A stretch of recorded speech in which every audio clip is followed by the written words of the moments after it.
Bonsoir, ravi de vous retrouver ce dimanche soir jusqu'à 1h. L'antenne d'Europe 1 est ouverte pour que vous puissiez me parler de vous et de votre vie et pour que vous puissiez aussi dialoguer avec d'autres auditeurs qui se reconnaîtront peut-être dans votre histoire. Jeanne et Paul sont là pour vous accueillir au 39 21 et c'est Fabrice Fougerousse qui réalise l'émission. Vous pouvez également y participer en nous adressant vos mails sur le site europe1.fr ainsi que vos SMS au 7 39 21 en les commençant par le mot nuit. Europe 1, Caroline Dublanche. Et avant d'accueillir Caroline, je profite pour vous dire que dimanche prochain, je ferai une émission sur le thème de la dépression, comme je vous l'avais promis, puisque vous étiez nombreux à souhaiter que l'on aborde ce thème, en compagnie du psychiatre Alain Gérard, qui est l'auteur d'un livre qui s'appelle Vrai déprimé, fausse dépression, paru chez Flammarion dans la collection Chant, voilà d'où mon lapsus. Et donc avec le docteur Alain Gérard, nous aborderons toute la problématique de la dépression. Donc si vous souhaitez, il sera avec nous en direct de 23h à 1h. Si vous souhaitez d'ores et déjà poser des questions par mail, vous pouvez m'écrire sur le site europe1.fr. Bonsoir Caroline. Bonsoir. Caroline aussi. Mais oui, voilà. Oui. Donc voilà, j'appelle parce que pour parler de femmes entre femmes déjà, parce que je recherche justement une femme et que c'est pas évident de trouver. Donc c'est pas du tout évident et de trouver ma perle rare comme on dit. D'accord, vous êtes à la recherche d'une compagne. Une compagne, voilà. Mm-hmm. Qui soit sincère, voilà, mais c'est pas évident. C'est compliqué quand on est une femme qui aime les femmes de faire des rencontres Oui, c'est très très compliqué quelque part parce qu'en fait, les filles, il y a quelques filles qui pensent surtout, quand on sort le soir, donc c'est pas sûr à tout de suite qu'on va avoir tout de suite des relations avec elles, non. D'abord, c'est ce que je ne cherche pas tout de suite, d'ailleurs. C'est important, c'est la rencontre, c'est discuter avec elle, de la connaître, donc c'est pas évident non plus. Et donc, il y a tout plein de choses comme ça qui est pas évident parce que c'est... Parce que ça se passe, on entend souvent, ici à l'antenne en tout cas, des hommes, homosexuels qui me disent que justement, ceux qui appellent en tout cas disent qu'ils attendent autre chose qu'une rencontre d'un soir, qu'ils aimeraient pouvoir s'engager dans une relation affective et que c'est compliqué parce qu'en allant dans des bars gays ou autres, souvent c'est ce type de rencontres comme ça très très rapide. Et dans le milieu des femmes, dans le milieu homosexuel féminin, c'est un peu la même chose. Je pensais qu'il y avait des différences quand même, que c'était pas forcément, vous voyez, comme il y a des différences entre hommes et femmes quand même au niveau de la façon de la séduction quand même. Alors revanche, je ne sais pas sur le plan de l'homosexualité, comment ça se met en place. Comment ça se met en place? La relation, voilà. Oui, déjà, faut apprendre justement à connaître la personne, pas forcément. Enfin, maintenant on rencontre, maintenant j'ai la pression, maintenant qu'on est dans le futur, parce que c'est de rencontrer la personne. Pour les rencontres, c'est pas évident non plus parce qu'on peut dans tout, parce que je suis de la Touraine, hein. Donc, il y a certains endroits, c'est que les personnes, les filles veulent tout de suite, ou elles vous embrassent, vous les rencontrez dans le soir, elles dansent avec vous, elles vous embrassent, et puis ça va pas plus loin. Donc, ça veut dire qu'elles cherchent pas à aller plus loin pour communiquer, pour être ensemble, on va parler de plein de choses. Alors, c'est ça qu'il faut. C'est de la communication, en fait. Mais elle vous embrasse, éventuellement, elle voudrait aller plus loin, mais... Elles vont pas justement. Elle flirte, Elles hésitent, elles vont pas plus loin. Alors je ne sais pas si elles allument, enfin c'est le mot qu'on dit, qu'elles allument ou qu'elles n'osent pas ou que je sais pas. Je sais pas. On dirait qu'il y a un blocage au niveau des filles. Je sais pas du tout. Mais Voilà. comment vous... Les relations que vous avez eues jusqu'à présent, comment ça s'est passé? Ben, moi, ça fait très longtemps que je suis comme ça, donc Vous avez quel âge, Caroline? j'en ai 43. D'accord. Voyez. Mhm. Donc, Donc, bon, j'ai rencontré des hommes. Hein. Quand j'ai essayé, j'ai pas eu de plaisir. Donc, du coup, je suis restée sur les femmes. J'ai toujours aimé les femmes. d'accord. Et vous Voilà. avez eu des relations longues avec des femmes déjà? Oui, j'ai eu une petite jeune que je suis tombée 1 an et demi quand même. 1 an et demi, mais elle avait rien dans la tête, quoi. Enfin, ce que je veux dire, c'est que bon, elle ne connaissait rien, il n'y a pas beaucoup de langage, il n'y avait rien, en fait, c'était ça. Moi, j'ai eu des œillères, heureusement que j'ai une amie qui m'a dit, bon, arrête, parce que t'es en train de tomber amoureuse, et j'étais déjà amoureuse, donc je tombe facilement amoureuse, ça c'est vrai. Voilà. Hmm. Mais alors là, vous dites finalement, ce qui vous a gêné dans cette relation avec cette jeune femme, c'est l'absence de dialogue, comme quand vous sortez dans des Oui, il lieux. n'y a pas... Bon, mais Voilà, y a pas... en même temps, voilà, tout dépend aussi le contexte. Vous dites, vous sortez, vous êtes en boîte de nuit, il y a une ambiance comme ça, il y a de la musique. Certaines ont peut-être se sont un peu alcoolisées. Bon, elle vous Oui, embrasse. C'est pas forcément un lieu où on va se lancer dans une grande discussion non plus. Vous voyez, il y a des lieux qui voilà. sont plus Oui, propices à ça. Tout oui. dépend l'endroit où se fait la rencontre. C'est vrai que si vous êtes Mhm. dans un bar où il y a beaucoup de musique, beaucoup de monde autour, Mhm.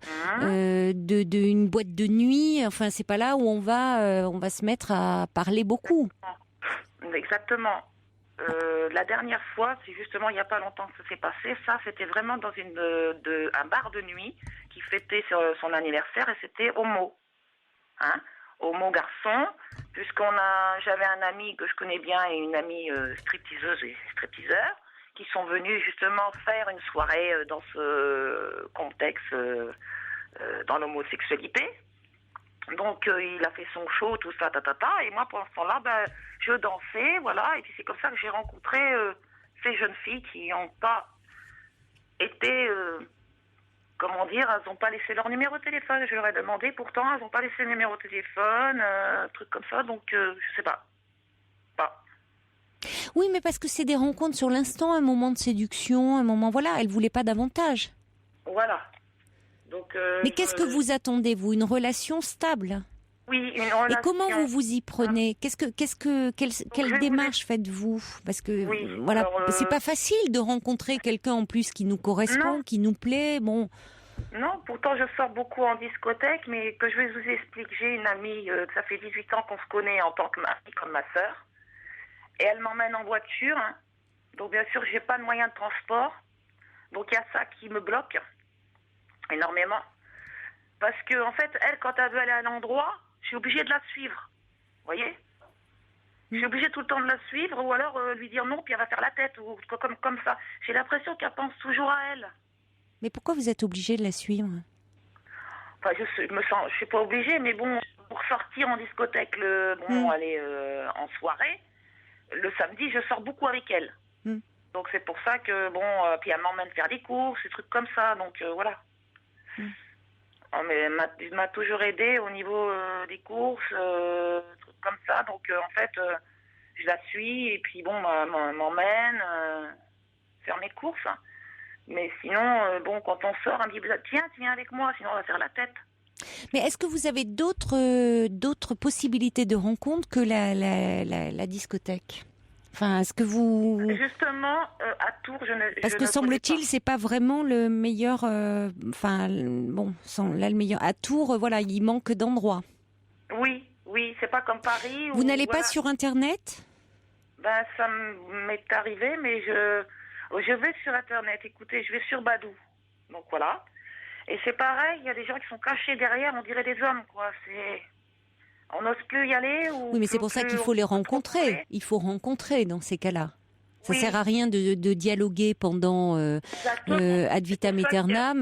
Peut-être qu'effectivement il y a des hommes que ça peut exciter. Mais donc dans ces cas-là, si vous avez un doute, déjà vous arrêtez. Et puis vous pouvez à ce moment-là, si vous trouvez quelqu'un dont le profil vous intéresse, eh bien rencontrer cette personne assez rapidement. Oui. Oui, bien sûr.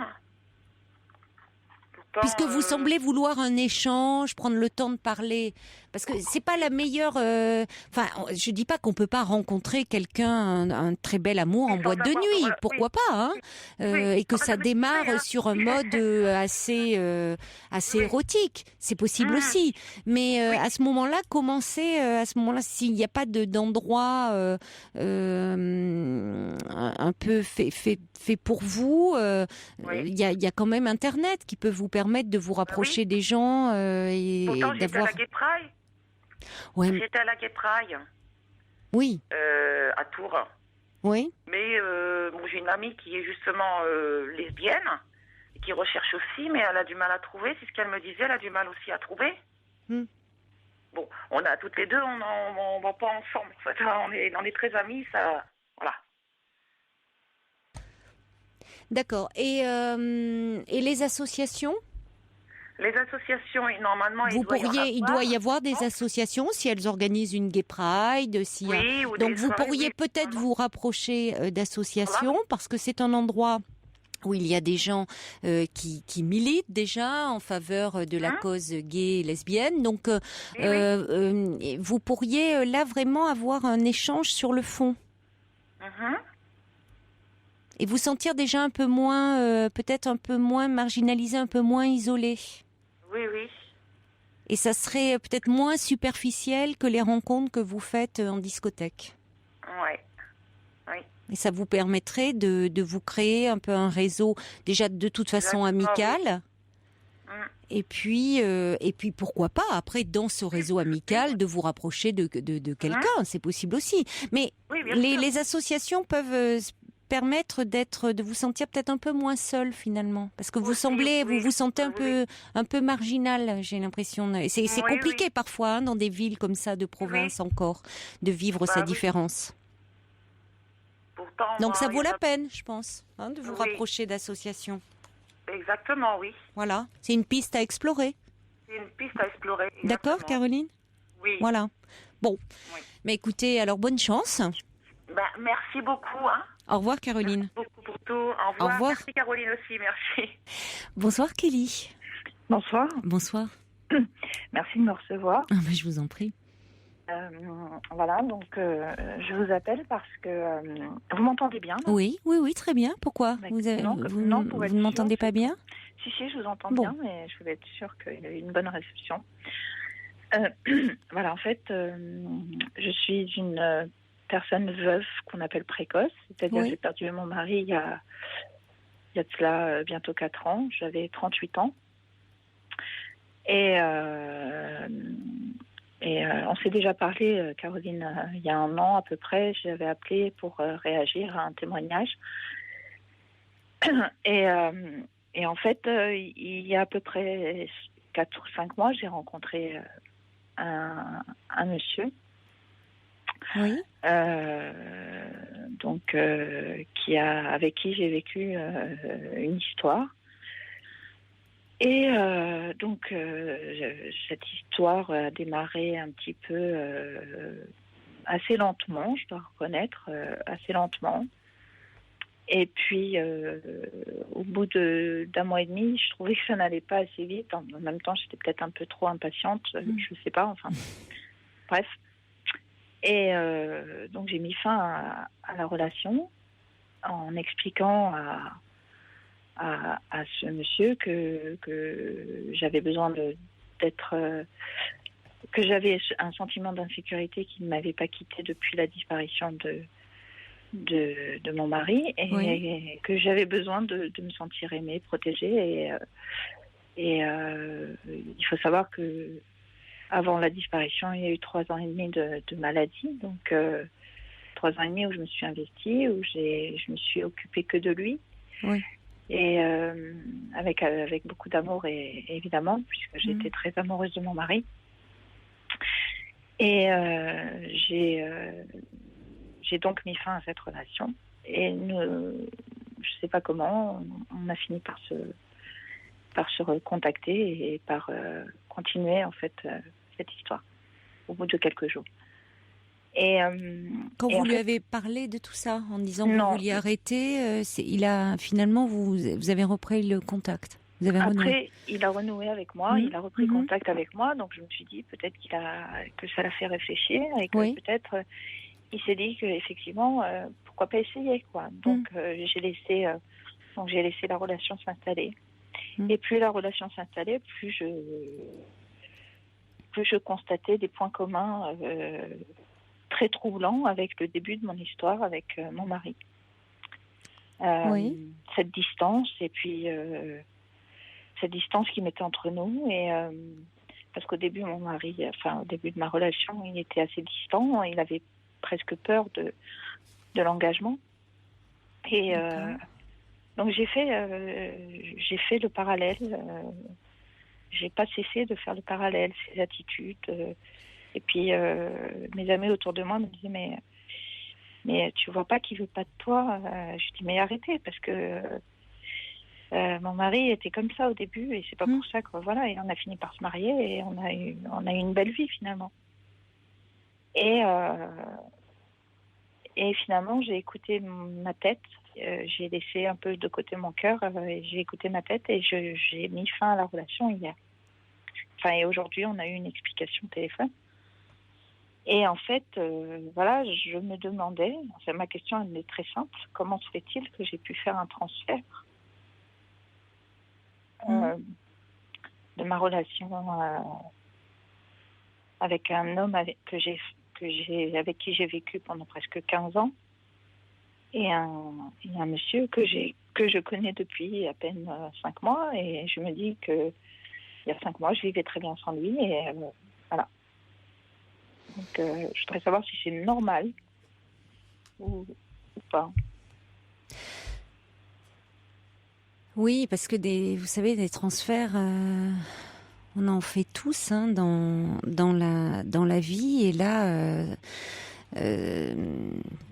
cette relation finalement montre que cet homme, c'est pas cet homme là que vous investissez. C'est votre mari. C'est la relation avec votre mari. Ça montre encore que ça reste quelque chose de douloureux pour vous. Vous cherchez à le retrouver. Oui, mais c'est pas l'impression que j'ai quand je suis avec lui. Vous voyez ce que je veux dire? C'est uniquement dans ses attitudes lorsque nous ne sommes pas ensemble. Vous voyez? Quand vous n'êtes pas ensemble, c'est-à-dire? Ça veut dire ces silences. Il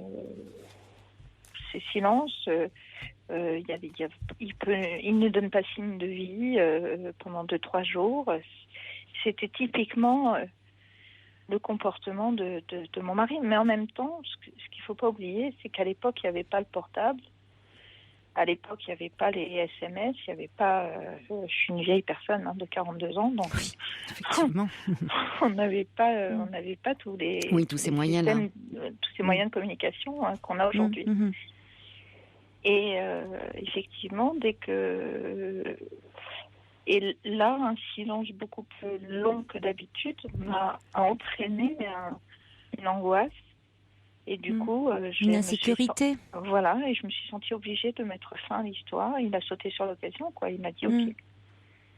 Il m'a dit OK, t'as raison, restons-en là. Mais vous avez d'une certaine façon bien fait, parce que ça vous montre que dans cette histoire, vous n'êtes pas... il n'y a pas une liberté, une place véritablement. C'est pas comme si c'était une nouvelle histoire. C'est que vous êtes en train de reporter sur cet homme de lui attribuer des sentiments, des attitudes qui étaient celles de votre mari. Oui. Donc c'est là où je disais qu'il n'était pas vraiment investi pour lui, mais il est lié à cette histoire avec votre mari. Donc ça donne pas toutes les chances à cette nouvelle rencontre. Et c'est pas un hasard, à mon avis, si elle a lieu, parce que vous savez, dans un transfert, dans une thérapie, par exemple, c'est-à-dire que on prête au thérapeute, au psychanalyste, des sentiments qu'on a rencontrés autrefois. Et donc, ça fait que ça se réactualise dans le travail thérapeutique. Ça permet de les reconnaître, de les identifier. Et finalement, on déplace sur le psychanalyste les sentiments qu'on a besoin de retrouver pour pouvoir s'en débarrasser. Or, vous parlez d'insécurité. L'insécurité, cette peur d'être abandonnée constamment. Mais oui, qui ne vous quitte pas depuis la mort de votre mari. C'est-à-dire qu'il y a quelque chose qui a besoin d'être surmonté, qui a besoin d'être travaillé, qui a besoin d'être élaboré. Ça fait partie du long processus de travail de deuil, de travail psychique de deuil. Pourtant, quand je suis, mon mari est en terrain d'étranger, donc j'y suis allée cet été. Et j'ai cette mauvaise manie, ou pas d'ailleurs, de parler avec lui lorsque je vais me recueillir. Et là, cette fois-ci, alors que jamais j'avais pu lui dire des choses, enfin des mots, j'avais jamais pu poser des mots comme ça. Je lui ai dit, je reprends ma liberté, je reprends mon envol, je prends mon envol. Oui. Je vais avancer sans toi. Oui. Il faut savoir aussi. Alors il y a eu plein de choses, c'est vrai, cette année, je dois reconnaître que j'ai atteint l'âge qu'il avait quand il est parti. Oui. Il a été enterré la veille de son 42e anniversaire. Oui. Et j'ai eu 42 ans cette année. Oui, et oui. Et ce jour-là, en tout cas, dans les mois qui ont suivi, puisque je suis allée le voir cet été, je lui ai dit, maintenant, ce que je vis, c'est je suis plus grande que toi, en fait. En gros, c'est ce que je lui ai dit. Oui. Et maintenant, je suis plus grande que toi, donc il faut que j'avance, il faut que je construise, il faut que je me reconstruise et il faut que j'avance. Donc, j'étais persuadée, en rentrant de là-bas, j'étais persuadée d'avoir passé un cap, vous voyez, d'être prête enfin à me libérer et à... Mais certainement parce que symboliquement c'était important et cette image du fait de dire vous êtes plus grande que lui, en même temps ça montre à quel point quand on dit le côté plus grand, vous voyez, vous n'utilisez pas plus âgé. Vous dites plus grand, comme un peu l'enfant qui aspire à être plus grand. Donc on voit certainement la dimension protectrice qu'avait votre mari. C'est exactement ça. C'est exactement ça. Et en fait, j'avais tellement l'impression que... Voilà, quoi, que c'est vrai que j'avais l'impression que rien pouvait m'arriver. Avec lui, rien ne pouvait vous arriver. Voilà. Oui. Donc vous avez perdu ce sentiment de protection et de sécurité. Exactement. Oui, donc ça ne veut pas dire que vous n'avez pas franchi une étape, mais que pour autant, il y a quand même, vous savez, un sentiment comme ça d'insécurité lié à ce que vous ressentez comme un abandon, même si dans les faits il était malade et que évidemment vous savez bien rationnellement qu'il ne vous a pas abandonné, votre mari. Non. Mais il y a quelque chose d'irrationnel dans vous voyez, où vous vous êtes senti perdu à ce moment-là sans lui. C'est ça, ce qui évoque un peu une image de l'abandon. Et qui peut-être aussi fait écho à quelque chose de plus profond dans votre histoire personnelle à vous. Oui, non, ça, oui. Je vois quelqu'un et effectivement, le sentiment d'abandon, je sais que je l'avais avant. Oui, cette peur de l'abandon, parce que... Avant de rencontrer votre mari. Oui. Ouais. Mais encore plus, parce qu'en fait, lorsqu'il est arrivé dans ma vie, comment vous dire, enfin plus lorsqu'on s'est mariés, parce que lorsqu'il est arrivé dans ma vie, oui, c'était un peu quelqu'un qui avait beaucoup de mal à s'engager. Il m'avait même dit d'ailleurs, t'es arrivé un peu dans ma vie un peu comme un cheveu dans la soupe, j'adorais le parallèle. Oui, c'était pas très rassurant au départ. Oui, oui, mais bon, en même temps, j'avais 25 ans, donc oui, c'est pas non plus, voilà. Mais après, une fois qu'on s'est mariés, c'est vrai que j'avais l'impression d'être complètement... j'étais très protégée, quoi. J'étais très protégée et c'est vrai que je suis quelqu'un de très, très angoissée. Enfin, j'étais, parce que c'est vrai que beaucoup de mes angoisses ont disparu. J'étais quelqu'un qui avait très peur de la maladie, très peur de la mort. Enfin, vraiment, c'était quelque chose de récurrent chez moi. En fait, les rôles se sont inversés quand il est tombé malade. Donc, c'est moi qui le protégeais, c'est moi qui oui. Mais vous avez grandi aussi entre-temps, c'est-à-dire que la jeune femme que vous étiez quand vous l'avez rencontrée, vous aviez 25 ans. Aujourd'hui, entre-temps, vous avez grandi. Est-ce que vous avez vécu avec lui vous a permis aussi certainement de vous construire, Vous voyez, c'est pas tout ça n'est pas perdu. Cette histoire d'amour vraiment très profond, très sincère que vous avez vécue, vous a certainement beaucoup porté, et que vous vous sentiez insécurisé après son décès, c'est légitime aussi. On a souvent ce sentiment-là. C'est incroyable parce que c'est vraiment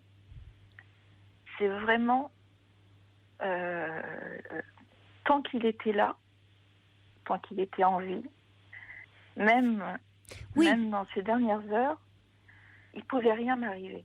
Vous voyez ? Et du moment où il a fermé les yeux, oui, vous étiez redevenu vulnérable. Fini. Voilà, c'était fini. Tout le monde, enfin, n'importe qui pouvait j'étais devenue une statue de sucre, quoi, vous voyez. Vous le pensez, ça ne veut pas dire forcément que vous l'êtes. C'est-à-dire que vous vous sentez dans un état d'extrême fragilité parce qu'il y a aussi l'état qui suit la perte d'un être aimé qui fragilise beaucoup. Ouais. Mais ça ne veut pas dire que vous êtes devenue comme ça en sucre, et vous êtes peut-être plus forte que vous ne le pensez.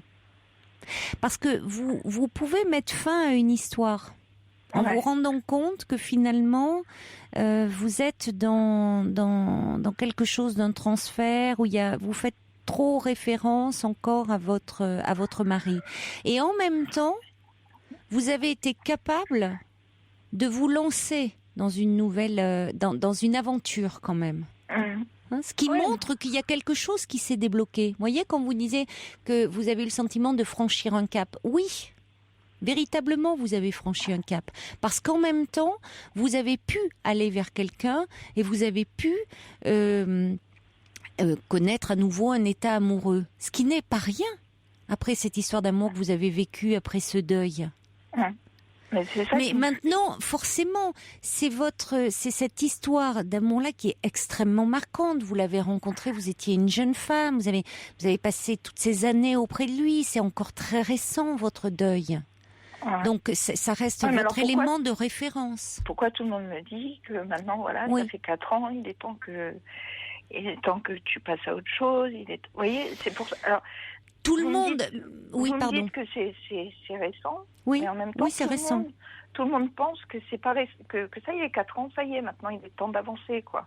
Oui, mais ça c'est ce qu'on dit généralement. Vous voyez, je ne sais pas, tout le monde. Dans le temps du deuil est un temps qui est très très intime, très singulier et propre à chacun. Donc effectivement, 4 ans, quand on dit 4 ans comme ça, ça paraît très long, et même c'est pas que ça paraît, c'est long quand on le vit. Mais Mais qu'est-ce que c'est 4 ans par rapport à des années passées auprès de quelqu'un que vous avez immensément aimé et avec tout ce qu'il représentait pour vous. Donc, si vous voulez, en plus, dans ces 4 ans, il y a eu il y a des moments, c'est pas 4 ans fait tout d'un bloc. C'est-à-dire que il y a des moments où on peut aussi penser, on a l'impression que les premiers temps on va pas s'en sortir, puis il y a des moments d'un nouveau d'éclaircie, puis il y a des moments où on a l'impression qu'on revient en arrière, qu'on recule, et puis on réavance à nouveau. Il y a de l'espoir, il y a de nouveau des choses possibles qui vont se mettre en place. Donc si vous voulez, le temps du deuil, il est fait d'aller-retour aussi. Il est pas, si vous voulez, c'est pas un temps uniforme. Vous voyez, donc quand on dit ça, c'est le discours un peu général de dire bon allez, maintenant il est temps d'avancer. Oui, enfin chacun va à son rythme. Oui, non, c'est sûr.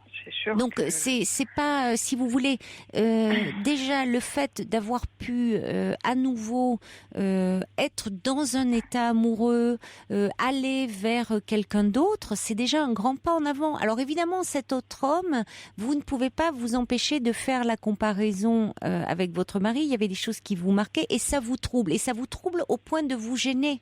Et je comprends que ça vous gêne. Mais ça me fait peur. Oui, ça me fait peur. Ça vous fait peur. Et peut-être qu'effectivement, vous rencontrerez quelqu'un de très différent. Et que là, vous aurez moins peur. Mais c'est une étape très importante que vous avez franchie. Ce n'est pas rien d'avoir pu à nouveau être dans une histoire 4 ans après. C'est-à-dire que, vous voyez, il y a à nouveau un mouvement vers la vie qui reprend. C'est qu'en fait, voilà, je me dis, je lui ai jamais parlé à ce monsieur de mon histoire. D'ailleurs, il m'a jamais posé de questions. Et peut-être que c'est ça aussi qui me dérangeait, parce que en fait, je me suis dit, c'est probablement pas le bon, puisque j'arrive pas à parler de mon histoire. Et si je me sens vraiment en confiance, j'ai besoin d'en parler au moins une fois. Oui, bien sûr, oui. Au moins une fois, pour lui expliquer d'où je viens. Vous voyez, juste pour qu'il sache d'où je viens, parce que c'est pas rien. 3 ans et demi de maladie, c'est pas que 3 ans et demi à côté de la maladie, c'est 3 ans et demi dans la maladie. Mais c'est pour ça, les personnes qui vous disent il est temps maintenant d'avancer, il y a eu tout ça, il y a eu ces temps d'amour, votre histoire d'amour, et puis il y a eu la traversée de la maladie. Donc, il n'y a pas de temps comme ça, c'est vraiment propre à chacun. Et déjà, le fait, quand vous dites même que vous êtes rendu sur la tombe de votre mari, vous lui avez parlé, tout ça symboliquement, c'est très important. Vous avancez. Oui. Et vous êtes certainement plus forte que vous ne le pensez.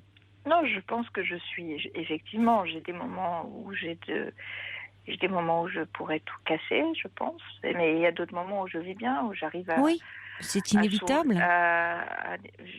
Voilà, je vis normalement, quoi. Mais c'est vrai que je vis normalement, mais bancal, toujours bancal. Oui, mais c'est un peu normal, compte tenu de ce que vous venez de traverser. Mais donc, je vous cache pas que j'espère quand même que, vous voyez, il y a eu un premier retour de ce monsieur. Je vous cache pas que... Pas bancal au point de rester dans une histoire où finalement vous sentez que c'est pas forcément celle qui vous convient le mieux. Vous pourriez vous accrocher. Donc finalement, il y a quelque chose en vous qui sent que vous pouvez mettre fin à une histoire. J'ai pas pleuré la fin de l'histoire, en fait. J'ai pleuré parce que ça m'a ramené... Oui. Ça m'a ramené à ma condition, quoi. Vous voyez ? Mais oui, mais parce que... Je pleure parce que ça me ramène à ma situation de veuve. Vous pleurez sur votre situation, sur votre mari, sur votre deuil, bien sûr, oui. C'est ça qui est derrière. Et finalement, cette histoire vous permet de travailler sur ces sentiments-là. Donc, de toute façon, c'est important que vous l'ayez vécu aussi. Et vous avancez. C'est plutôt positif. Oui. Alors. Ah oui, complètement. D'accord. Donc je suis pas tout à fait perdue, quoi. Ah non, pas du tout. D'accord. Non. Bon, ça me rassure. Au contraire. Je vous remercie, Caroline. Mais je vous en prie. Bonne soirée. Bonne soirée, bon courage. Et bon dimanche. Merci, au revoir. Au revoir, Kelly. Alice envoie un petit SMS au 7 39 21 pour conseiller à Kelly le livre du docteur Christophe Fauré, Vivre le deuil au jour le jour. Et on va accueillir maintenant Marion. Bonsoir. Bonsoir. Bonsoir Marion. Alors, je suis très contente d'être à l'antenne. Vous m'accompagnez très souvent en soirée. Donc, mon histoire, elle est beaucoup plus légère que le témoignage précédent. Oui. J'ai 28 ans. Mm-hmm. Je pense avoir réussi ma vie professionnelle. En revanche, j'ai beaucoup de difficultés à me réaliser dans ma vie personnelle et surtout affective. Je n'ai jamais eu de compagnon et d'histoire amoureuse et j'en souffre beaucoup. Et j'aimerais bien sûr partager des moments à deux maintenant parce que je pense qu'il est quand même temps. Vous n'avez jamais eu d'histoire d'amour? Non. D'accord. Enfin, disons que... Même adolescente? Si, j'ai été souvent amoureuse, mais je n'ai jamais pu construire quelque chose avec ces personnes. Pendant mes études, je suis tombée amoureuse, mais il se trouve que les personnes dont je suis tombée amoureuse étaient homosexuelles. Et donc, c'était pas possible. C'était des garçons homosexuels, donc je n'ai pas pu aller plus loin avec ces personnes-là. Donc, je suis souvent tombée amoureuse, mais je n'ai jamais réussi. Oui, vous n'avez jamais vécu à franchir le cap d'une relation. D'une relation, voilà. Parce que je suis quelqu'un de très introverti, de très très timide, et j'ai beaucoup de difficultés à assumer mes sentiments et à aller à passer ce cap-là. Bon, il y a sans doute des explications, mais bon, oui. Je les ignore encore. Mais par contre, je vous appelle surtout parce que là, j'aimerais vous parler d'un garçon, d'un homme que j'ai rencontré à l'occasion d'un loisir de groupe. Donc, je suis tombée sous le charme de cette personne. Il correspond à beaucoup de mes attentes. Son physique vraiment correspond vraiment à ce que j'apprécie. Et puis le fait aussi qu'on partage ce loisir-là ensemble et ce qu'il dégage, on a déjà un grand point commun avec ce loisir de groupe qu'on partage. Et en fait, cet homme, je ne lui ai jamais parlé en tête-à-tête. J'ai eu assez peu d'échanges verbaux avec lui. J'ai échangé quelques bises toutes simples. Et on partage vraiment des moments en groupe très très forts. On se voit en moyenne tous les 2 mois. Et moi, ça fait 3 ans que je suis amoureuse de lui, mais que je ne m'autorise rien à son égard parce qu'il est marié et qu'il a 2 enfants. Donc je ne veux pas lui faire de mal à lui, à ses enfants et à sa femme. Je ne veux surtout pas compromettre quoi que ce soit. Pour autant, j'ai vraiment envie de lui faire part de mes sentiments pour qu'il comprenne mes réactions parfois à son égard parce que j'ai tendance à rougir, à le regarder beaucoup. On est parti en week-end et c'est vrai que mes attitudes, je les trouve un peu à double sens et des fois je me dis qu'il va quand même se poser des questions. Donc, parce que je le regarde beaucoup, je fais des compliments sur le site que l'on a pour le loisir, justement, le site de notre loisir de groupe, et je fais toujours des compliments. Et il y a même quelqu'un un jour qui avait réagi à un compliment que j'avais fait et qui avait dit « Oh, bah dis donc, on voit que Marion aime beaucoup le chèvre, elle l'aime beaucoup. » Bon, ils avaient senti que... Oui, quelqu'un s'était rendu compte de votre, certainement, de votre attirance. N'était pas dupe, je pense. Voilà, ils avaient cerné quelque chose. Oui. Donc en fait, moi, comme j'ai tout ça à porter et que c'est dur parce que, je pense que je suis vraiment amoureuse de lui. Donc aujourd'hui, j'ai téléphoné à une personne qu'il connaît et je lui ai demandé à cette personne de lui dire de me joindre. Et j'ai rien précisé, j'ai pas dit est-ce qu'il peut me téléphoner ou est-ce qu'il peut m'envoyer un mail. J'ai absolument rien dit. Et en fait, je ne sais pas quand est-ce qu'il va me téléphoner, s'il va le faire. Et je voulais vous demander, est-ce que vous pensez que c'est bien quand il va m'appeler, que je lui parle de tout cela, ou est-ce que ça va le mettre mal à l'aise? En fonction de sa réaction, est-ce que ça ne va pas perturber la poursuite de mon activité de loisir, justement, en toute sérénité? Est-ce que, vous voyez, ça va peut-être compromettre certaines choses? Et puis s'il ne me contacte pas, je pourrais peut-être me dire que c'est parce qu'il n'a pas eu le temps, ou peut-être que la personne ne lui a pas dit. Enfin, je ne sais pas trop ce que vous en pensez. Qu'attendez-vous, vous, du fait de lui dévoiler, au fond, vos sentiments? Vous espérez que ça vous libère de... Oui, j'espère que ça pourrait me libérer parce qu'en fonction de sa réaction, j'aimerais que ça puisse m'aider à aller vers d'autres personnes parce que moi, je pense beaucoup, beaucoup à lui. Alors, en fonction de sa réaction, c'est-à-dire que vous l'imaginez comment, sa réaction? Dans le scénario un peu que vous construisez dans votre tête, parce que vous avez eu le temps d'y penser en 3 ans, et là vous franchissez une étape en demandant à cette personne qu'il vous appelle. Donc comment vous l'imaginez? Qu'est-ce que vous imaginez? C'est-à-dire que des fois dans ses attitudes, il me laisse aussi, lui aussi des fois il a des regards insistants, alors je me demande si lui aussi quelque part il n'éprouve pas quelque chose vis-à-vis de moi. Donc c'est aussi tout ça ça me trouble, et ce que j'attends, c'est que en fonction de sa réaction, je sois fixée, soit j'ai rien à espérer de lui, ou alors je peux peut-être espérer quelque chose, mais je voudrais que les choses soient faites en toute transparence en fait. C'est-à-dire sortir de ce fantasme dans lequel vous êtes, qui depuis 3 ans et qui vous empêche, pensez-vous, d'avancer? Oui, je pense que ça peut m'empêcher d'avancer. Tout à fait, c'est ça. C'est sortir de ce fantasme et de toujours de ce côté. On va continuer. On va continuer à en parler, Marion, après le journal, dans quelques minutes. D'accord. Surtout, ne raccrochez pas. À tout de suite.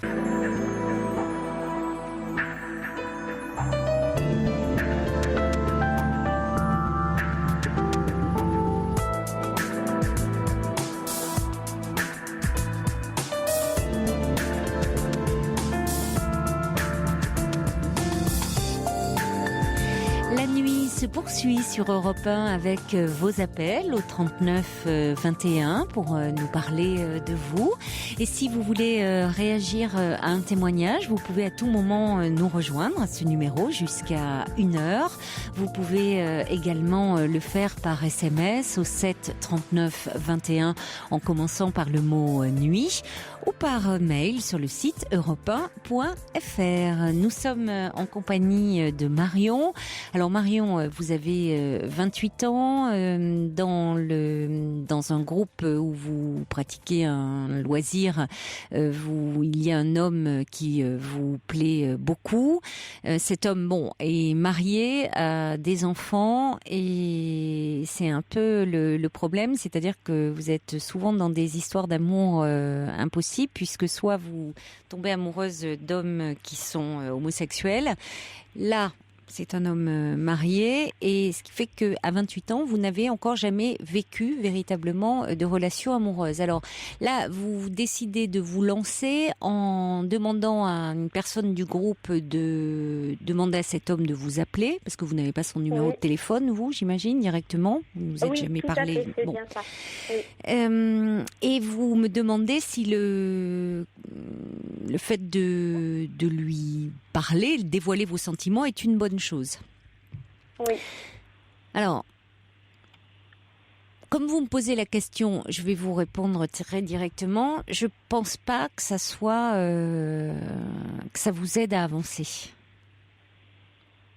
D'accord. Et je vais vous dire pourquoi.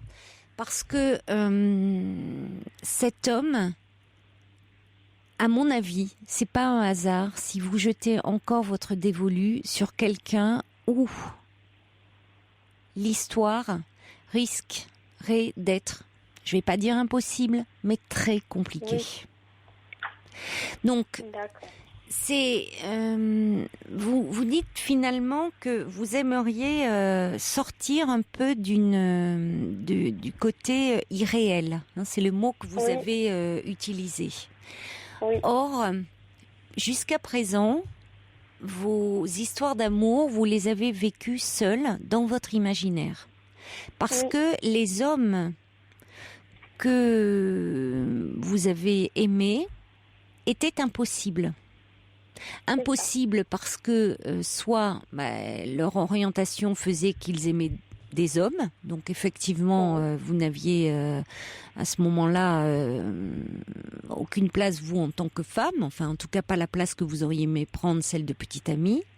Et là, après cette personne-là, quand j'ai su qu'il était en fait homosexuel, il est Disons que quand je l'ai rencontré les premières fois, il ne l'était pas. Il l'est devenu.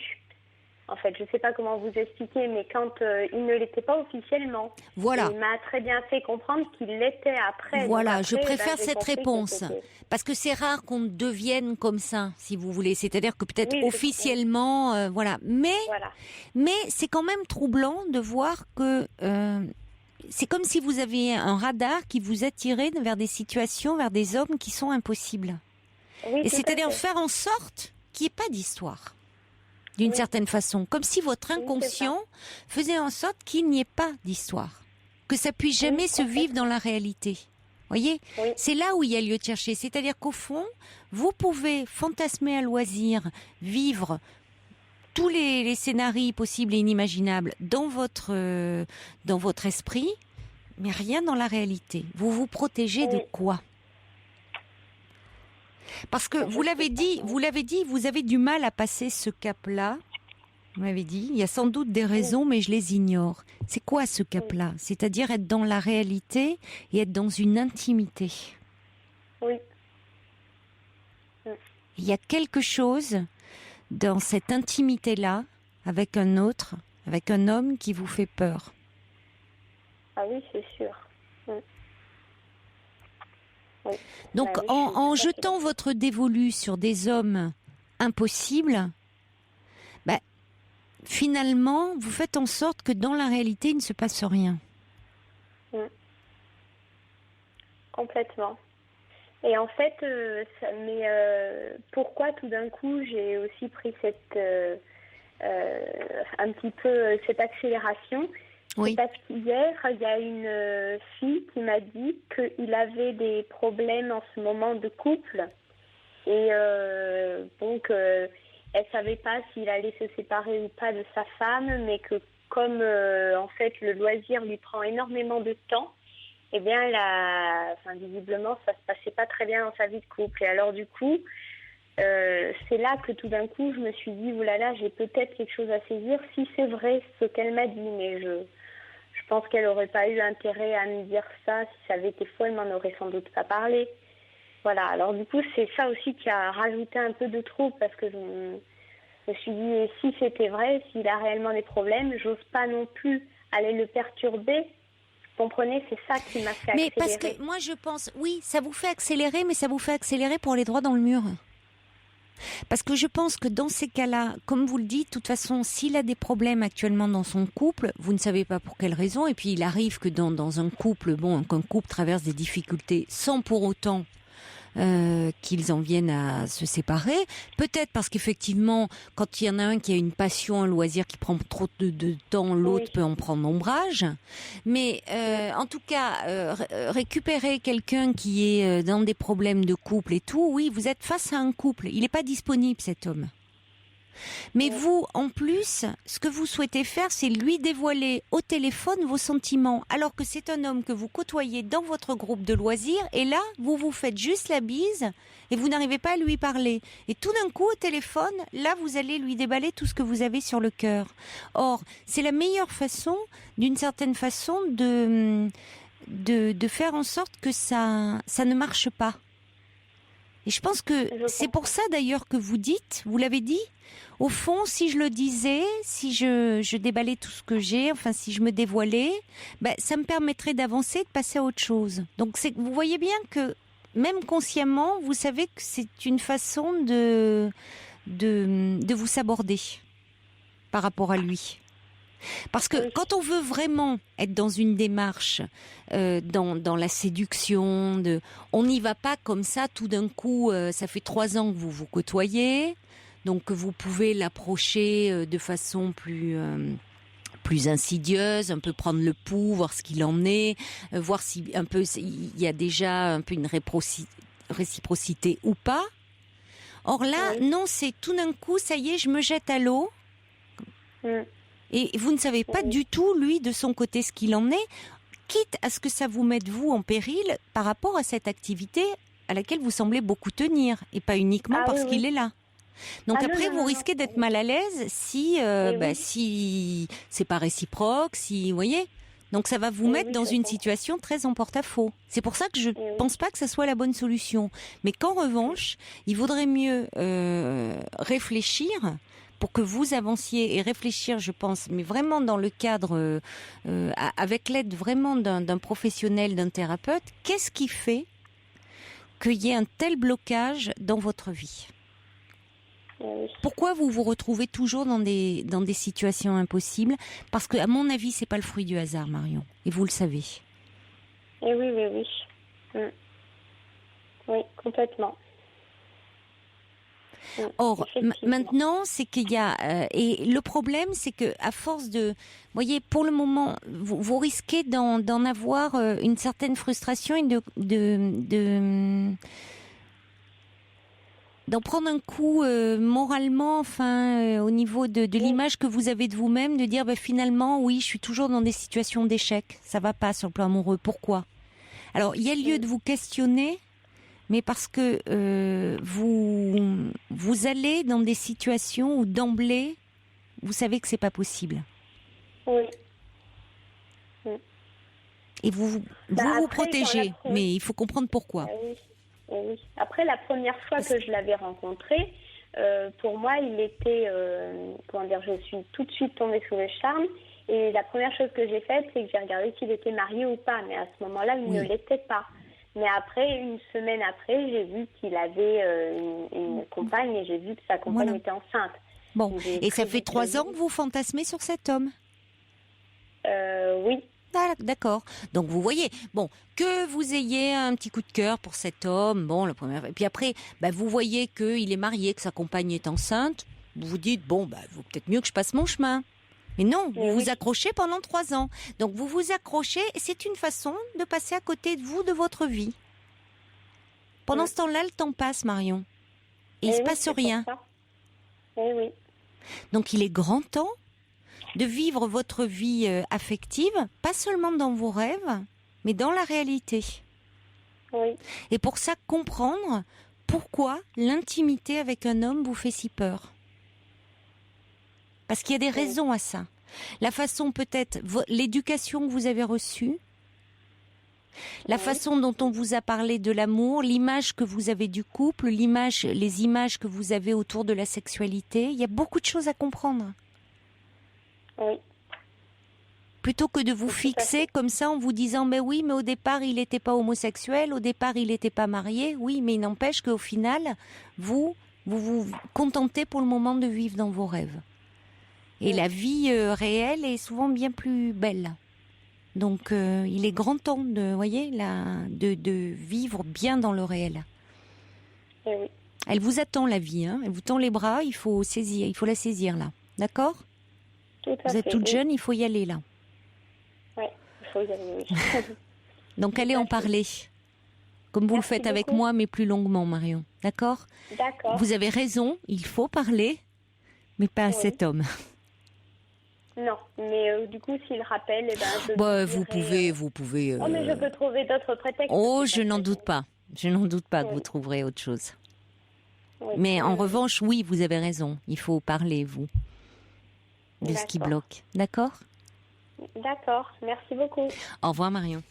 Au revoir. Des SMS qui arrivent pour Marion, une jeune femme qui me dit « Je vis à 20 ans la même chose que Marion et je comprends sa douleur et sa frustration, mais n'est-ce pas parce que nous avons peur d'être blessés ?» Et puis Ninon dit « Un homme marié, oubliez, posez-vous la question de vos amours impossibles, des hommes homosexuels, indisponibles, il y a lieu de creuser un petit peu. » Bonsoir Geneviève. Bonsoir. Bonsoir. Je voulais parler par rapport à notre ami cinéphile. Yves. Oui, ça. Et ce qui m'a semblé bizarre, c'est qu'il a parlé de l'amour, je connais pas, mais je pensais qu'il allait pas de l'amour, amour de Michael Haneke. Oui. C'est un magnifique film, vous pouvez aller le voir. De Quelques heures de printemps, qui est magnifique aussi. Oui, avec Vincent Lindon. Voilà. Oui, je ne l'ai pas vu, Vincent. Oui. Vous l'avez vu ? Oui, vraiment très bien, parce que jusqu'à la fin, on se demande s'il faut faire la paix et même moi qui ai Alors vous pouvez faire pour ceux qui ne connaissent pas. Vraiment. Comme si elle était beaucoup plus adoucie en mourant après. Attendez, parce que pour ceux qui ne connaissent pas du tout le thème du film, vous pourriez nous le résumer, s'il vous plaît? Disons que c'est un homme qui revient seul chez sa mère qui est veuve, et enfin qui a plus son mari, qui a un certain âge. Il apprend qu'elle est très malade et puis il a du mal à vivre avec elle, quoi. Et il y a le voisin qui s'en mêle en disant vous n'allez pas rester fâché.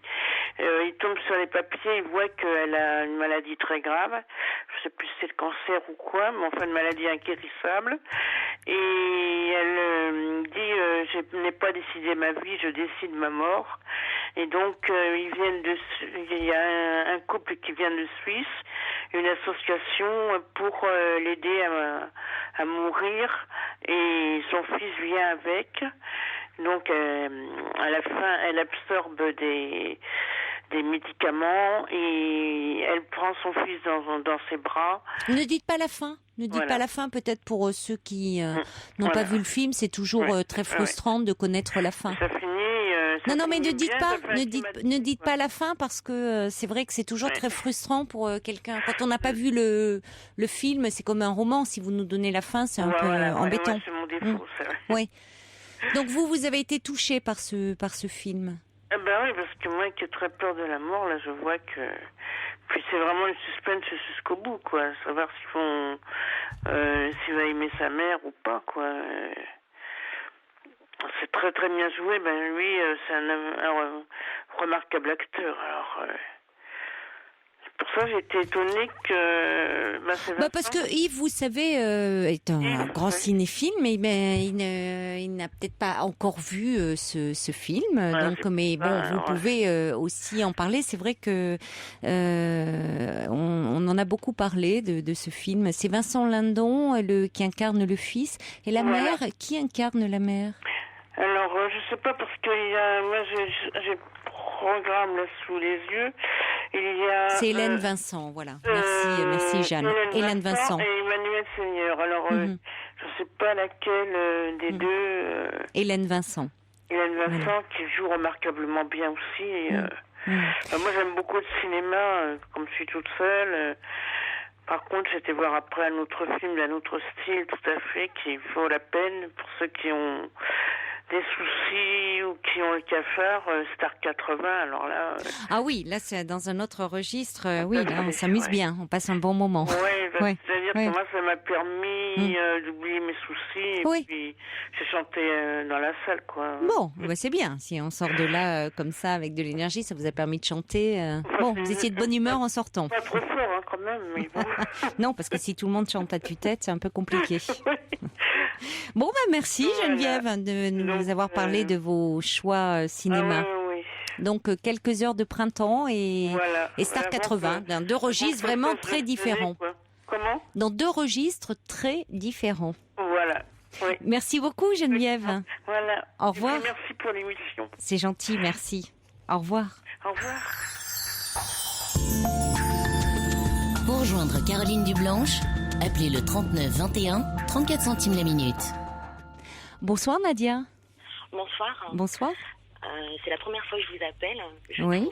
D'abord, je voulais dire que votre émission est très très intéressante. Merci d'y participer. Oui, j'écoute régulièrement de temps à autre. Je me permettais de vous appeler, donc j'ai écouté auparavant l'histoire de Marion. Oui. J'ai trouvé vos propos très justes. Comme vous dites, elle perd son temps. Voilà, c'était juste pour dire ça. Donc par contre, je voudrais venir un peu à mon histoire. Donc j'ai vécu il n'y a pas très longtemps un gros moment difficile. Oui. Un deuil, voilà. Non, je me relève difficilement, mais ça va mieux. Ce que je voudrais savoir, c'est moi j'ai un problème pour pouvoir avancer vis-à-vis de la femme, c'est ce que j'expliquais. Que ça soit dans le milieu professionnel ou amoureuse, j'ai toujours ce rapport de soucis de jalousie, en fait. Alors qu'à la base, je suis une personne très tolérante, très ouverte. Et je ne sais plus comment faire face à cette situation. De jalousie, c'est-à-dire vous ressentez de la jalousie vis-à-vis d'autres femmes ou... Voilà, tout à fait. Oui. Tout à fait. Que ça soit dans des histoires amoureuses que j'ai eues ou tout autre. Et ça m'est difficile aujourd'hui d'avancer, en fait. J'ai fait le point, si vous voulez. Oui. Tout est clair. Mais je ne sais plus comment faire par la suite. Je n'ai aucune animosité, hein, vraiment loin de là. Mais je ne sais plus comment faire. Dans vos histoires d'amour, comment elles se manifestent? C'est-à-dire, vous êtes, c'est par rapport au passé de l'homme avec qui vous êtes, ou c'est dans l'attitude qu'il a, oui. vous percevez les autres femmes comme des rivales? Oui, tout à fait. Vous avez trouvé le mot juste. Oui, des rivales. Oui, c'est ça. Dans les histoires du passé, mes histoires du passé, c'est le passé, de toute évidence. Oui. Donc maintenant, j'avance dans le présent et j'appréhende, je vous dis que ce soit dans le milieu professionnel ou tout autre, je ne sais plus quelle attitude vis-à-vis. Enfin, je me protège parce que j'ai tellement subi de déception vis-à-vis d'elles. Des femmes. Oui, des femmes, oui. Donc je ne sais plus. J'ai encore confiance dans les femmes, mais je ne sais plus quelle réaction avoir, en fait. Voilà. Et ces déceptions dont vous parlez, elles ont commencé tôt. Enfin, c'est des déceptions. Laquelle vous a le plus marqué? C'est-à-dire Vous voulez dire, j'ai tellement subi de déceptions. C'est-à-dire, c'est dans qui vous a autant déçu? Des femmes, en fait. Oui, voilà, j'ai compris. Oui, des attitudes, des comportements, des réactions, des fantasmes qu'elles peuvent avoir, de détruire des personnes, en fait, ça me bouleverse. Hein, voilà, l'histoire de Marion, j'écoutais, c'est l'imaginaire, tout à fait. Oui, Marion, c'était pas des femmes qui la détruisaient. Non, c'était un fantasme. C'était un fantasme. Je veux oui, dire, c'était la réalité, la relation avec l'autre voilà, qui était difficile. Mais voilà, d'une certaine façon, vous aussi, la relation avec les femmes, c'est difficile. D'ailleurs, vous dites la femme. Vous avez dit la femme. Mon problème, c'est la femme, alors qu'il y a des femmes. Vous voyez, toutes les femmes ne sont différentes. Mais c'est comme si pour vous, c'est votre la relation avec les femmes, c'est problématique. C'est-à-dire que alors qu'elles sont toutes différentes. Tout à fait, j'en prends bien conscience. Elles sont toutes différentes. Je suis tout à fait d'accord avec vous. Et justement, je ne sais plus comment faire. Voilà, je sais qu'elles sont toutes différentes, qu'elles ne se ressemblent pas toutes, et heureusement. Et moi, je suis dans une position où il m'est difficile aujourd'hui de voilà, c'est la jalousie. Comment expliquez-vous qu'il y ait la jalousie comme ça dans votre histoire familiale? Il y a eu de la jalousie comme ça? Vous avez des sœurs? Oui. Oui. Oui. Plus jeunes, plus âgées que vous? Plus âgées. Oui. Âgées. Oui. Oui. Quelle relation avez-vous avec elle? C'est très compliqué. Très compliqué. Très compliqué. Vous êtes la dernière, vous, de la fratrie? Oui, tout à fait. Oui. Et c'est compliqué, pourquoi? Parce qu'il y a de la rivalité entre vous, il y a une forme de jalousie? Je ne saurais l'expliquer. Je ne saurais l'expliquer. Je ne peux pas penser à sa place. Je ne peux pas... Oui, avec une de vos sœurs particulièrement. Tout à fait. Oui. Mais ça, c'est pas... C'est comment pourrais-je dire? C'est son problème, ce n'est pas le mien. Ben, ça peut après devenir le vôtre? Je ne pense pas, parce que moi, dans la vie de tous les jours, là, je vous appelle par rapport à une histoire, comme je vous ai expliqué, je suis en train de vivre un deuil Un deuil très douloureux d'une d'une personne qui a disparu, d'une personne que j'ai aimée, voilà, qui a disparu il n'y a pas très longtemps et qui m'a beaucoup peinée.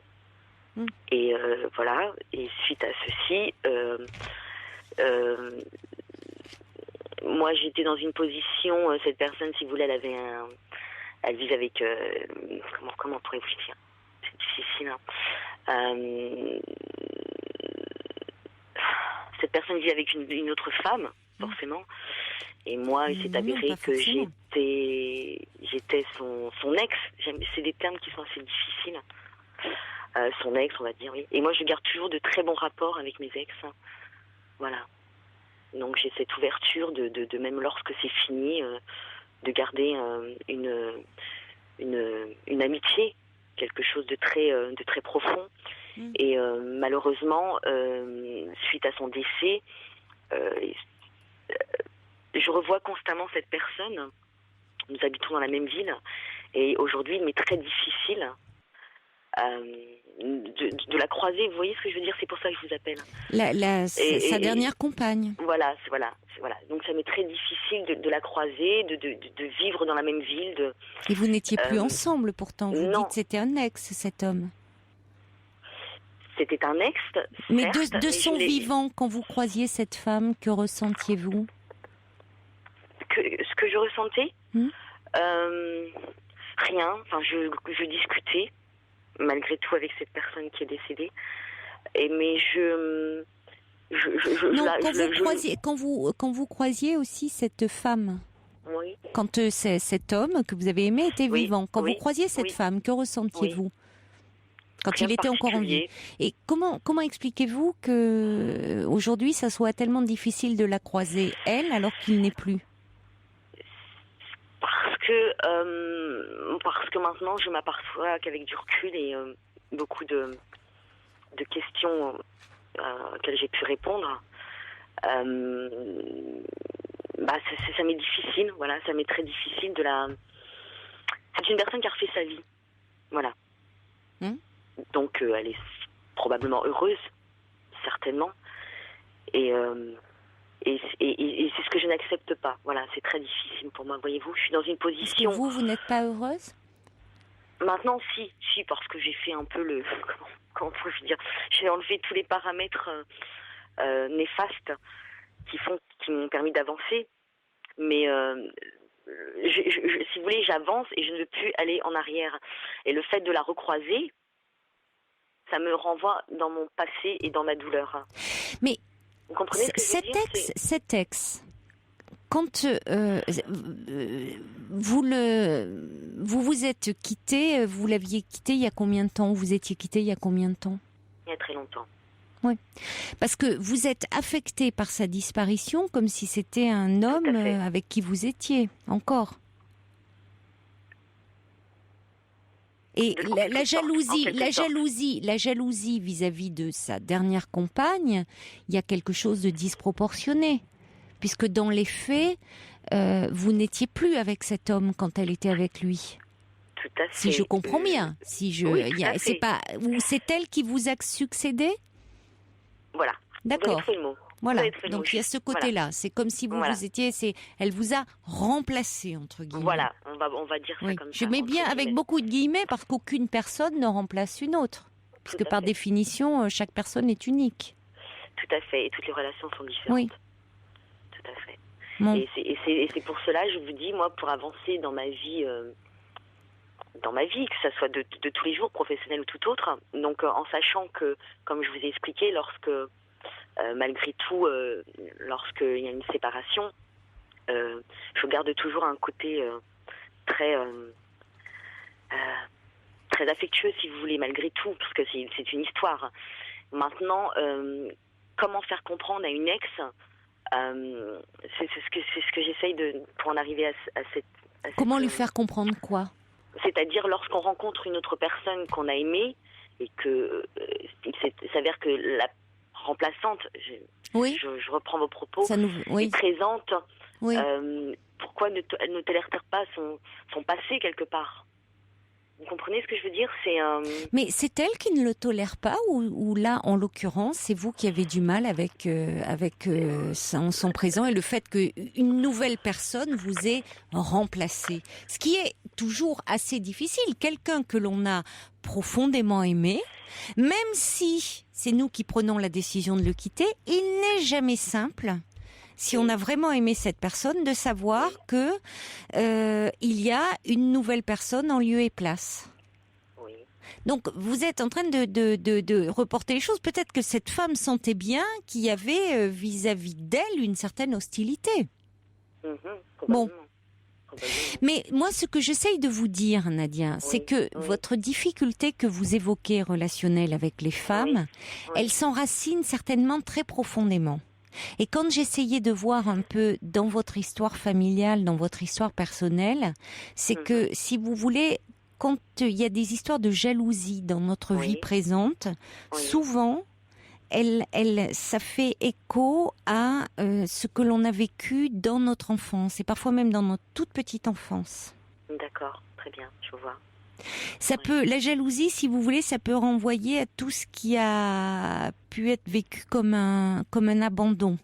Alors peut-être que justement c'est pas innocent que vous parliez de deuil. En ce moment, vous êtes en train de faire un deuil qui est douloureux parce que parfois le deuil peut être vécu comme un abandon sur le plan de l'inconscient.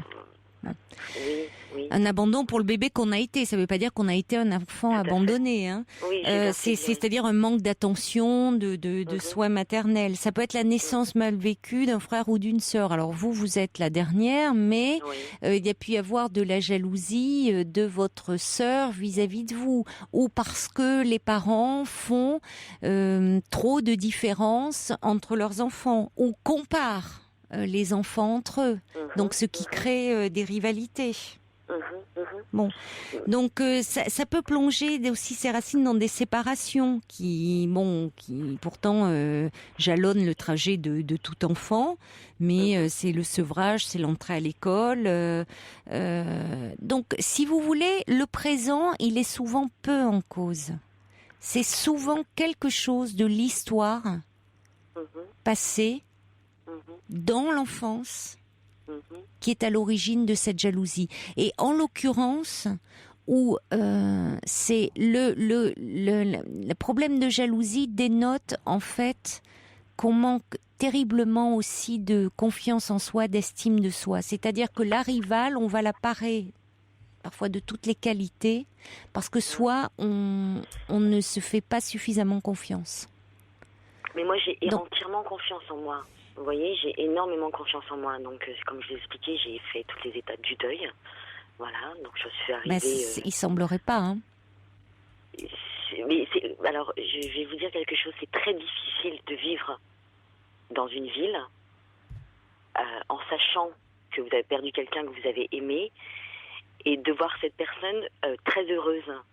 En sachant que moi, j'ai beaucoup souffert, que là, je m'en remets. Donc c'est difficile. J'ai fait un énorme travail. De quelle façon? Une façon rien d'extraordinaire, d'aller dans des lieux, voilà, afin de. Non, mais vous avez fait un travail de thérapie? Sur moi-même, non, sur moi-même, sur la. Vous l'avez fait vous-même? Moi-même, voilà, tout à fait. Donc voilà, donc je sais maintenant, c'est bon. Si vous voulez, c'est clair dans ma tête. Maintenant, le problème, c'est que non, c'est pas clair. Si c'est clair. Pardonnez-moi de vous le dire, mais c'est pas clair parce que si cette femme vous cause autant de problèmes et que le fait qu'elle soit heureuse dans sa vie vous rend aussi mal, vous voyez, enfin, soit source de problèmes pour vous, ça devrait vous indifférer. Certes, c'est pas votre vie, c'est pas votre histoire. L'histoire que vous avez vécue, c'est l'histoire avec cet homme. Elle vous appartient, personne ne peut vous l'enlever. Maintenant, ce que vit cette femme, ça devrait pas vous bouleverser comme ça vous bouleverse. Donc, il y a quelque chose encore que vous êtes en train de déplacer sur elle, mais de quelque chose de votre histoire à vous. Parce que quelque part, je n'ai pas pu dire à cette femme ouvertement ce que je pensais. Donc, si vous voulez, c'est difficile. Vous croyez ça, mais cette femme, elle représente bien d'autres choses. Bon, vous restez fixé là-dessus, mais cet homme ne vous a pas quitté pour cette femme. Bon. Donc, il vous a rencontré, il l'a rencontré après. Tout à fait. Voilà. Oui. Mais ce que je donc, en voulais vous quoi dire, cette femme est-elle responsable de quoi que ce soit? Là, je ne voudrais pas rentrer dans les détails parce que ce serait très, très, très compliqué. Bon, alors on ne va pas y rentrer. Oui, mais par contre, moi, ce que je souhaiterais savoir, suite à cette histoire, finalement, à cette expérience très difficile dont je me serais bien passée, je souhaiterais savoir comment puis-je faire maintenant pour avoir confiance, justement, pour me dire, ben voilà, même si je rencontre une femme, est-ce que dans son imaginaire ou dans ses, vous voyez ce que je veux dire, dans ses fantasmes, moi j'ai une approche très simple envers la femme. Non. Je n'ai aucune jalousie, je suis quelqu'un de très ouverte. Je ne pense pas avoir, lorsque je croise une belle femme, oui, elle est très belle. J'ai pas du tout ce rapport de jalousie, bien au contraire. Maintenant, je ne sais plus comment faire pour que... Vous avez été déçu par les femmes, vous avez été blessé par les femmes, en premier lieu certainement par des femmes de votre histoire, dans votre histoire à vous. Et ce que vous me racontez aujourd'hui de votre histoire, dans des femmes que vous croisez dans votre vie professionnelle ou dans votre vie là de tous les jours, ce ne sont que des répétitions de ce que vous avez vécu plus tôt.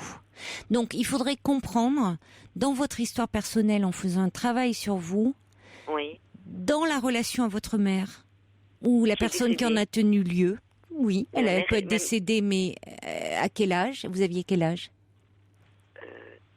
Excusez-moi, c'est une bonne question. Excusez-moi. Je ne saurais pas vous répondre. Oui, non, il y a quelques années, enfin bref. Peu importe l'âge, peu importe le temps. Peu importe, effectivement, parce que c'est ce qui compte, c'est la relation que vous avez eue avec votre mère, avec votre sœur, qui semble-t-il reste problématique. Là, ce sont des femmes des importantes dans votre vie, et les relations que vous avez eues avec elles conditionnent certainement beaucoup les relations que vous avez aujourd'hui avec les femmes que vous rencontrez. Vous pensez? Oui. Oui. Ben, je vais y réfléchir alors. Oui, ça serait important d'y réfléchir parce que c'est comme ça que vous pouvez vous libérer, c'est-à-dire que ça va avancer, ça commencera par vous. Parce que c'est-à-dire quand on commence à se demander pourquoi on est toujours en difficulté, soit dans une relation avec les hommes, soit dans une relation avec les femmes, c'est qu'on rejoue quelque chose.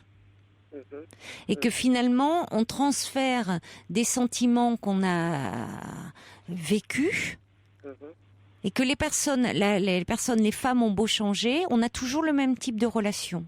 La femme est perçue comme une rivale, comme une ennemie, quelqu'un qui peut nous faire du mal. Pourquoi ?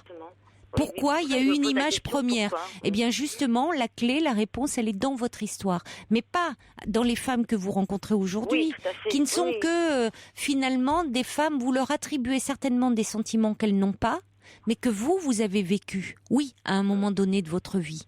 Et il faut comprendre comment, ce qui s'est passé, le retraverser pour pouvoir le dépasser. C'est comme ça que vous allez avancer. Tout à fait. Donc, c'est le mot juste, c'est de dépasser cette situation et me permettre, d'aller mieux. Je vais déjà mieux, si vous voulez. Alors, continuez vraiment et parlez-en de façon à dépasser ce problème. Vous avez les clés, les réponses en vous. Bon courage, Nadia. Merci, c'est très gentil. En tout cas, vous avez une superbe émission. C'est très, très intéressant. Bon, il y a des moments assez difficiles et beaucoup plus, comment pourrais-je dire, douloureux, et puis d'autres un peu plus léger, heureusement. Oui, complètement. Et comme dit justement Violaine, elle dit, vous parlez des femmes, n'oubliez pas que vous en êtes une. Et c'est vrai qu'il y a un travail à faire là-dessus aussi. Je le reste. Bon, c'est important. Je vous souhaite une belle soirée. Et merci de m'avoir pris en ligne. Mais je vous en prie. Je continuerai à vous écouter. Merci. Bonne soirée. Bonne soirée, Nadia. Au revoir. Un mail de Jade qui dit « J'écoute votre émission et je suis interpellée par le témoignage de Marion. » Marion, c'était cette jeune femme de 28 ans qui n'avait pas encore connu de relation amoureuse. Elle dit « J'ai 26 ans et je me reconnais dans sa situation. Jamais aucune relation concrétisée. L'art de s'attacher à des hommes inaccessibles. Je n'ai pas de solution à ces cercles vicieux. Certainement qu'il y a plein de choses à comprendre dans son passé, dans sa personnalité pour en sortir. Mais je crois qu'elle se leurre, homosexuelle, mariée, qui d'autre encore que ces hommes. Et ces hommes sont inaccessibles. Elle s'y accroche malgré une intime conviction que jamais rien ne pourra se concrétiser. C'est certainement une des raisons pour lesquelles elle s'accroche. Aucun risque, l'issue est connue. L'exprimer à celui dont elle est amoureuse, c'est se confronter à la réalité, mais sans vouloir être désagréable, ce ne sera qu'un nouveau coup dont elle devra se relever et ça ne lui apportera rien de plus que quelque chose qu'elle pressent déjà au fond d'elle-même. Oui, je n'ai pas de solution, mais il ne faut pas se leurrer sur l'objectif qu'on poursuit. Bon courage à elle. Et puis Christophe qui dit ne cherche-t-elle pas des hommes, Marion, avec lesquels elle n'aura pas d'histoire pour éviter d'être abandonnée? C'est ce qui était arrivé à ma fille jusqu'à ce que j'en parle avec elle et qu'elle réalise d'où venait cette façon d'agir. Bonsoir Josiane. Oui, bonsoir, Bonsoir. Blanche. Non, Oui, c'est Caroline, moi. Oui, Caroline. Voilà. Pardon. Du Blanche, c'est mon nom de famille. Oui. Voilà. Excusez-moi. Donc je suis un petit peu gênée de vous appeler. Pourquoi? Parce que c'est un peu ma vie privée, donc quelque part je suis un petit peu gênée. Oui. Voilà. Alors, donc vous êtes mariée depuis, je vais vous aider un petit peu, depuis 47 ans. Oui. Hmm. Oui, voilà, nous sommes mariés. Nous, 47 ans, nous avons 3 enfants. Oui. Et nos enfants, c'est vrai que se sont mariés, ils sont partis à 700 km de la maison, donc j'ai eu énormément de mal à faire le deuil du nid. J'ai pas accepté qu'elles partent de la maison, mais bon, elles sont heureuses. Oui. Et puis elles sont gentilles, nos 3 filles. Mmh. Voilà, donc j'ai été aide-soignante de nuit pendant 30 ans. Oui. Mon mari était artisan, donc c'est quelqu'un qui travaille beaucoup, travaille, qui a préféré. Bon, il m'a toujours aimé, mon mari. Mmh. Mais moi, je le ressentais pas comme un amour. C'était sa réussite d'abord, mon mari. Il a bien réussi dans sa vie de travail. Oui, oui. Hein? Son objectif, c'était d'abord de gagner de l'argent. Une famille, une belle famille, une femme qui travaille, une femme... voilà. Et depuis que mon mari est à la retraite, on ne s'entend plus. On ne s'entend plus du tout. On n'en s'entend plus. Notre problème, ça a toujours été plus ou moins le sexe. Oui. Sexuellement, mon mari est très, très demandeur. Oui. Très demandeur. Moi, j'aurais préféré moins. Excusez-moi de vous parler de ça. Mais non, vous n'avez pas à vous excuser. Ça fait partie de la vie et de la vie de couple. Hein. Donc, la sexualité, c'est important. Oui, mon mari... n'importe quand, très souvent. Mon mari, c'était très souvent, c'était plus... on se disputait beaucoup à cause de ça, beaucoup. Mais bon, moi, quand je partais au travail, j'étais bien obligée de faire attention à tout cela, de me donner. Donc, je me disais toujours de me donner, mais... vous ne lui disiez pas non? Si, je disais non, si. Si, mais bon, c'était des disputes dans la famille. Voilà. Ça comment crée des tensions. Si vous refusiez, si vous lui disiez que vous n'aviez pas envie, il se mettait en colère? Oui, des colères, oui. Oui. Des colères, oui. Il n'aimait pas la frustration? Du tout. Des colères, voilà. Et puis, depuis que mon mari est à la retraite, j'ai du mal parce que j'ai mon passé qui je me dis, les enfants sont partis, je suis pas heureuse, je me pose beaucoup de questions, je ne suis pas heureuse, je préférais des caresses, je sais pas, des caresses, partir en voyage. Je sais pas, excusez-moi, peut-être que je suis pas la bonne personne. Mais ne vous excusez pas, vous, au contraire, c'est important que vous puissiez en parler. C'est là que vous trouvez qu'il est pas assez tendre, il est un peu brutal dans ses démonstrations. Oui. Vous n'avez jamais vraiment eu de plaisir avec lui? J'ai eu un petit peu parce que bon, j'ai eu du plaisir parce que je me forçais et puis quelquefois c'est vrai quand je trouvais quand même et puis je voulais faire plaisir à mon mari aussi, je voulais une famille. Nous avons trois grandes filles que j'adore. Donc j'ai essayé de Votre plaisir était de lui faire plaisir. Voilà. Ah oui, mais vous. Oui.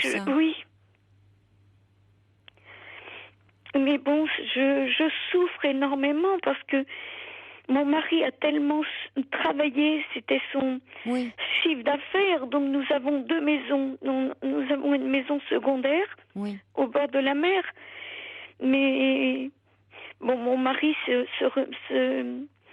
va dans cette maison maintenant parce que de temps en temps il vient là où j'habite. Bon, il vient, je sens que mon mari aimerait revenir avec moi parce que il vient chaque semaine là où j'habite, mais je ne sais pas si je dois recommencer à revivre avec mon mari. Mais ça me coûte énormément parce que vivre seule, ça me pèse. Mais bon, j'ai beaucoup d'amis. J'ai beaucoup d'amis. Mais actuellement, donc, vous n'êtes pas officiellement séparés. C'est-à-dire qu'il est dans la maison, dans la résidence secondaire, et vous dans votre maison. Mais vous continuez à avoir un lien. Il vient vous voir régulièrement. Mais lui est demandeur et voudrait revivre avec vous. Oui. Mais vous, qu'est-ce que vous redoutez? Ces moments d'intimité? Oui. Donc là, je suis suivie par une psychologue. Oui. Bon, c'est difficile aussi de raconter. Bon, elle, j'ai l'impression qu'elle, je sais pas, elle ne m'encourage pas parce que mon mari ne veut pas se faire suivre. Peut-être que voir une psychologue de couple, mais mon mari n'aime pas les psychologues. Mon mari n'aime pas du tout ce genre de personnes. Il n'aime pas mon mari. Il ne veut pas parler de lui et de votre relation. Voilà. Et là, mais maintenant... est-ce que vous lui avez dit, pardon, que vous n'étiez pas très heureuse que finalement, moi, ce que j'entends, c'est que lui s'est beaucoup investi dans son travail, s'est travaillé énormément, sa réussite professionnelle le valorisait. Vous êtes beaucoup investi dans l'éducation de vos enfants. Oui. Et finalement... vous, une fois que vos enfants sont partis, vous vous êtes senti assez triste. Hein, vous dites, lui, quand il a plus son travail, quand il a été à la retraite, il y a eu un sentiment de vide et vous vous êtes retrouvés un peu face à face, vous saviez plus trop quoi vous dire. D'autant que sur le plan de l'intimité sexuelle, ça n'a jamais très très bien marché entre vous. Voilà. Donc c'est en tant que couple que vous avez du mal. Oui, c'est ça. La famille, ça allait, mais le couple n'allait pas très bien. Voilà, oui. Je suis contente que vous me parlez comme ça, oui. Donc c'est important de voir, de penser à vous. Bien sûr que la solitude, qu'est-ce qui vous pèse le plus? Le départ de vos enfants ou le départ, de votre mari et c'est cette idée de famille que vous avez construite. Mais parce que semble-t-il, vous appréhendez quand même de vous retrouver en couple. Oui, énormément. L'intimité avec cet homme ne vous semblez pas vous l'attendez pas, vous l'espérez pas, au contraire. Eh ben oui, mais bon, je pense que c'est un peu dur, c'est dur. C'est vrai que mon mari n'était pas méchant. Non, j'ai bien compris. C'est moi qui étais devenue méchante. Mon mari n'est pas méchant. Et c'est moi qui était un peu, qui mettait un peu la vie à la maison, la déco, les lumières allumées. Mon mari me les éteint. Mon mari passe derrière moi, mais ça, il a toujours fait. Mais bon, quand je travaillais, j'oubliais ça. Je partais à mon travail, j'avais mon infirmière qui travaillait avec moi, les internes. Donc c'était une vie. Il faut vraiment que vous continuiez à parler avec votre psychologue, Josiane, parce que il est important que vous preniez le temps de penser un peu à vous. Oui, c'est ce que vous êtes beaucoup oublié dans cette relation à vouloir faire plaisir oui. à vos enfants, faire plaisir à votre mari. Et il est temps de savoir où est votre désir à vous. Donc oui, prenez le temps. Vous allez petit à petit savoir où il se trouve véritablement votre désir au sens large. Prenez le temps d'en parler avec votre psychologue. Bon courage à vous.